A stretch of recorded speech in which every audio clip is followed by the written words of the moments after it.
ಇದಕ್ ನಮ್ ಉತ್ತರ ಕರ್ನಾಟಕ ಲ್ಯಾಂಗ್ವೇಜ್ ನಾಗ ಏನಂತಾರ ಹೇಳ್ರಿ. ನಂದ ಆಫೀಸ್ ನಾಗ ಇಷ್ಟ ದಿನ ಕಾಂಪ್ಲಿಕೇಟೆಡ್ ಪ್ರಾಜೆಕ್ಟ್ ಏನ್ ಇರ್ಲಿಲ್ರಿ, ಯಾವ್ದೋ ಒಂದ್ ಸಣ್ಣದ್ ಪ್ರಾಜೆಕ್ಟ್ ಇತ್ತು. ಆ ಪ್ರಾಜೆಕ್ಟ್ ಏನೋ ರೀಸೆಂಟ್ ಆಗಿ ಮುಗೀತು. ಮುಗ್ದದ ಅಂತೇಳಿ ಆರಾಮಾಗಿ ಇರ್ಬೇಕಂತಂದ್ರ ಬಿಡ್ತಾರೇನ್ರಿ? ಬಸ್ ಹೋಗಿ ಮೇಲೆ ಹೆಂಗ್ ಮತ್ತೊಂದ್ ಬಸ್ ಬಿಡ್ತದಲ್ಲ, ಹಂಗೆ ಪ್ರಾಜೆಕ್ಟ್ ಮುಗಿದ್ಮೇಲೆ ಮತ್ತೊಂದ್ ಪ್ರಾಜೆಕ್ಟ್ ತರಕಂತ ಬಂದ್ಬಿಡ್ತದ. ಪ್ರಾಜೆಕ್ಟ್ ಸಣ್ಣದಿರ್ಲಿ ದೊಡ್ಡದಿರ್ಲಿ, ಅದ್ರಾಗ ಕೆಲಸ ಮಾಡ್ಲಕ್ ನಮಗ್ ಆಪರ್ಚುನಿಟಿ ಸಿಕ್ಕ್ಯದಪ್ಪ ಅಂತಂದ್ರ ಅದ್ ಆಪರ್ಚುನಿಟಿ ಯೂಸ್ ಮಾಡ್ಕೊಂಡು ಸ್ಕಿಲ್ ಡೆವಲಪ್ಮೆಂಟ್ ಮಾಡ್ಕೊಂಡೇವಪ್ಪ ಅಂತಂದ್ರ ನಮಗ್ ಕಾರ್ಪೊರೇಟ್ ನಾಗ ಸರ್ವೆ ಆಗ್ಲಕ್ ಸ್ವಲ್ಪ ಸ್ಕಿಲ್ಸ್ ಗಳು ಬೆಳಿತಾವ್ರಿ. ಇವತ್ ನಾನು ಲ್ಯಾಪ್ಟಾಪ್ ಗೆ HDMI ಕೇಬಲ್ ಕನೆಕ್ಟ್ ಮಾಡ್ಲತ್ತೀನ್ರಿ. ಕನೆಕ್ಟೇ ಆಗ್ಲತ್ತಿದಿಲ್ಲ, ಯಾಕಂತೇಳಿ ನೋಡ್ಲತ್ತೀನಿ.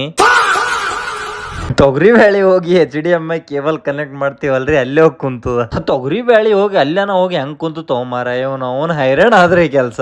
ಇವಾಗ ಗೊತ್ತಾಗ್ಲತ್ತದ ನನಗ್ ರೂಮ್ನಾಗ ಬ್ಯಾಳಿ ಯಾಕೆ ಜಲ್ದಿ ಖಾಲಿ ಆಗ್ಲತ್ತವಪ್ಪ ಅಂತ.